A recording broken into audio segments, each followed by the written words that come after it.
kita akan mengambil tema hikmah kurban. Sebelumnya kita kembali mengingat kisah Nabiullah Ibrahim alaihissalam, yang dimana beliau senantiasa melakukan ketaatan kepada Allah, yakni beliau diperintahkan untuk menyembelih anaknya yaitu Ismail alaihissalam.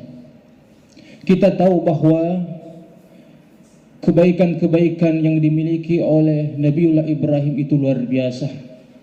Kita lihat sedikit kebaikan beliau. Beliau itu sangat menghormati tamu yang datang berkunjung kepadanya. Satu ketika malaikat menjelma menjadi seorang manusia, bertamu, Assalamualaikum, beliau jawab dengan salam terhormat, Waalaikumsalam warahmatullahi wabarakatuh. Setelah itu beliau memberikan hidangan yang terbaik. Beliau menyembelih sapi, anak sapi besar pada waktu itu untuk dihidangkan kepada tamunya. Dia memberikan kepada tamunya hidangan spesial. Kemudian kebaikan yang lainnya, ketika beliau ingin makan, maka beliau tidak makan kecuali beliau mengajak orang-orang di sekelilingnya untuk ikut makan bersama. Begitupun demikian ketika beliau berinfak, bersedekah, beliau punya ternak hewan, beliau bersedekah puluhan bahkan ratusan, sampai-sampai masyarakat pada waktu itu kagum dengan kebaikan Nabiullah Ibrahim alaihissalam. Namun apa yang dikatakan Nabi kita Ibrahim, seandainya Allah menganugerahkan saya anak, maka saya pun akan berkurban. Masya Allah, begitulah keistimewaan dan kemuliaan yang dimiliki oleh Nabiullah Ibrahim alaihissalam. Dalam Al-Quran, surah As-Saffat ayat 100 sampai 103 dikisahkan bahwa Ibrahim berdoa, Rabbi habali minas salihin, ya Allah anugerahkanlah kepadaku putra yang saleh. Allah berikan balasan, fabasyarnahu bi ghulamin halim, kami berikan kabar gembira kepada Ibrahim, kami berikan putra yang sabar, putra yang saleh, yakni Ismail alaihissalam. Maka pada waktu itu beliau pernah bernazar bahwa jangankan harta yang saya miliki, anak pun saya akan kurbankan. Maka pada tanggal 8 Zulhijjah beliau bermimpi menyembelih anaknya. Ketika terbangun, dia merenungkan apakah mimpi ini dari syaitan atau dari Allah. Beliau masih ragu, sehingga pada tanggal 9 Zulhijjah beliau kembali bermimpi, dan dia sudah yakin bahwa mimpi ini adalah datangnya dari Allah Subhanahu wa taala. Dalam mimpinya pada surah As-Saffat, Allah berfirman, "Falamma balagha ma'u as-sa'ya qala ya bunayya inni ara fil manami anni adbahuka fanzur madza tara." Ketika anaknya sudah besar, maka beliau berkata, "Wahai anakku, saya sedang bermimpi dan saya menyembelih engkau." Apa yang dikatakan Ibrahim? Beliau minta pendapat kepada anaknya. Bagaimana pendapatmu wahai anakku? Jawab Ismail, ya abati fa'al ma tu'mar satajiduni insyaallah minas sabirin. Jawab Ismail, wahai ayahku, kerjakanlah, jika memang itu perintah Allah, maka saya ingin termasuk orang-orang yang bersabar. Masya Allah, Nabi Ibrahim, Nabi yang saleh, anaknya pun anak yang saleh. Jumat yang dimuliakan Allah Subhanahu wa taala. Sebelum proses penyembelihan, ada beberapa pesan yang disampaikan oleh anaknya, yakni Nabi kita Ismail alaihissalam kepada ayahnya.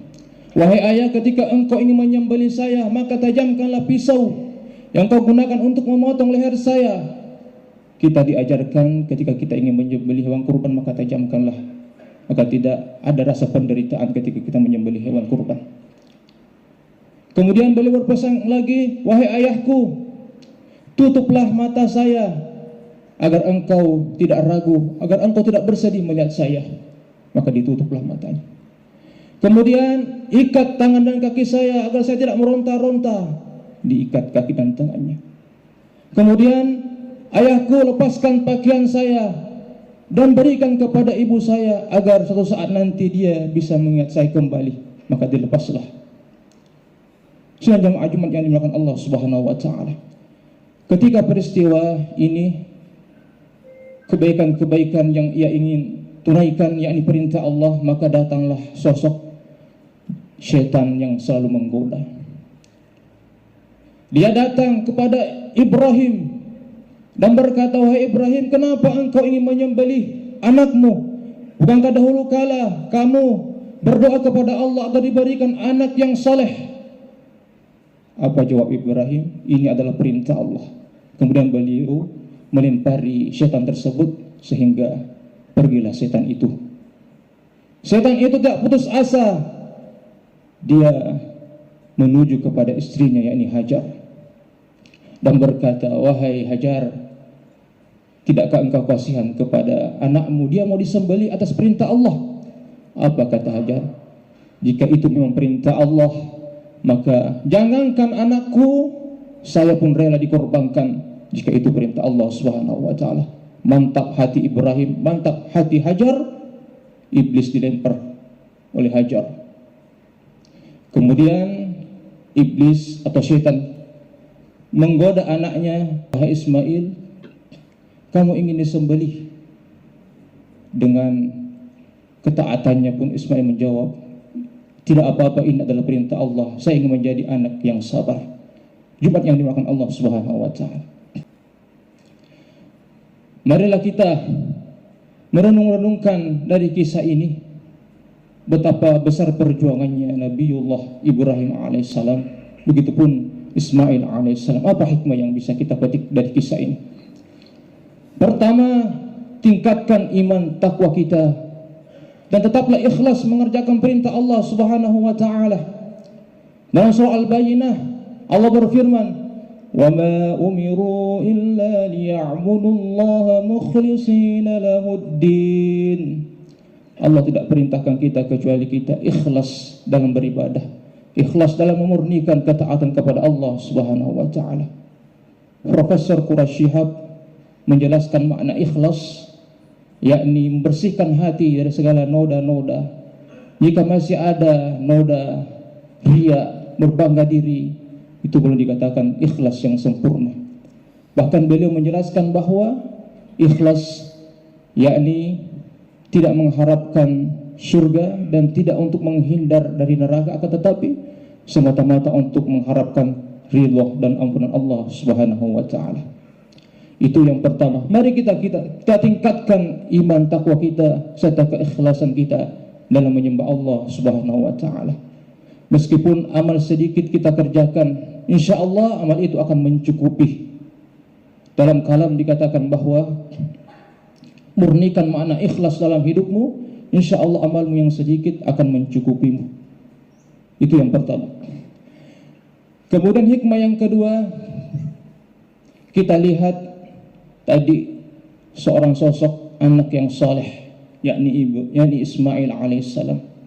Kita diajarkan bahwa membangun generasi yang saleh dan saleh itu adalah sangat penting. Itu adalah hal yang paling utama. Meskipun kita memiliki harta yang banyak, tingginya jabatan kita, jika kita tidak mampu menciptakan anak saleh, maka tidak ada gunanya. Maka dari itu, marilah kita menciptakan generasi, kita didik anak-anak kita menjadi generasi yang berakhlak baik dan mulia. Kita diingatkan dalam surah An-Nisa ayat 9, "Wal yakhshal ladzina law taraku min khalfihim dzurriyyatan dhi'afan khafu 'alaihim falyattaqullah." Ayat ini mengingatkan kita bahwa jangan sampai kita meninggalkan generasi-generasi lemah. Bukan hanya lemah fisik, lemah ekonomi, akan tetapi yang terpenting adalah lemah tauhid, lemah iman. Maka dari itu kita diingatkan bertakwalah kepada Allah Subhanahu wa taala. Kemudian hikmah yang ketiga yang kita bisa petik dari kisah tadi, kita lihat sosok iblis yang terus menggoda manusia. Dia tidak pernah berputus asa. Dia ingin kita terjerumus, dia ingin kita sesat. Akan tetapi hamba-hamba Allah yang beriman, hamba-hamba Allah yang kuat iman dan takwanya, yang senantiasa ikhlas beribadah, syaitan tidak akan mampu menggodanya.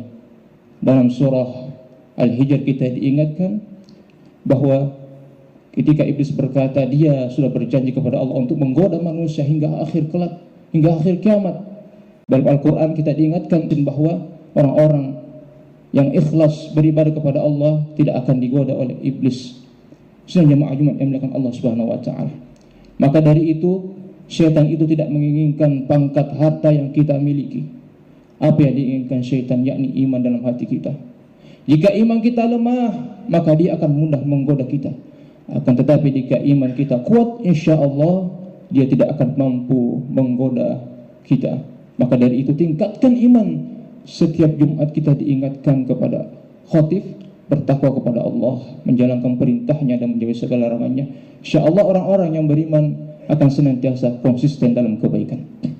Jumat yang dimuliakan Allah Subhanahu wa taala. Kemudian pesan atau hikmah yang bisa dipetik dari kisah tadi, kita diajak untuk berkurban sebagai tanda rasa syukur kita kepada Allah Subhanahu wa taala.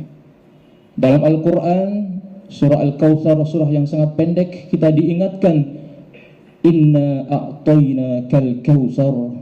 Sesungguhnya kata Allah, kami telah memberikan nikmat yang banyak.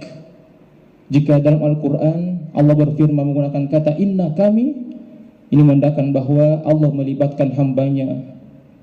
Dalam mencari rezeki Allah melibatkan hambanya. Silahkan cari rezeki, kamu berusaha, Allah berikan. Maka dari itu jangan hanya berdoa, tapi berusahalah menjemput rezeki itu. Dan ketika kita diberikan rezeki sama Allah, kita ingat Allah. Kita diperintahkan pada ayat kedua, fasalli li rabbika wanhar. Ingatlah Allah, salat dan berkurbanlah, karena Allah yang telah memberikan kita karunia yang sangat besar. Ingat Allah, dirikan salat. Sebagian rezeki kita diperintahkan untuk bersedekah, berinfak, berkurban sesuai dengan kemampuan kita. Maka dari itu, rezeki yang kita miliki sejatinya adalah milik orang lain juga.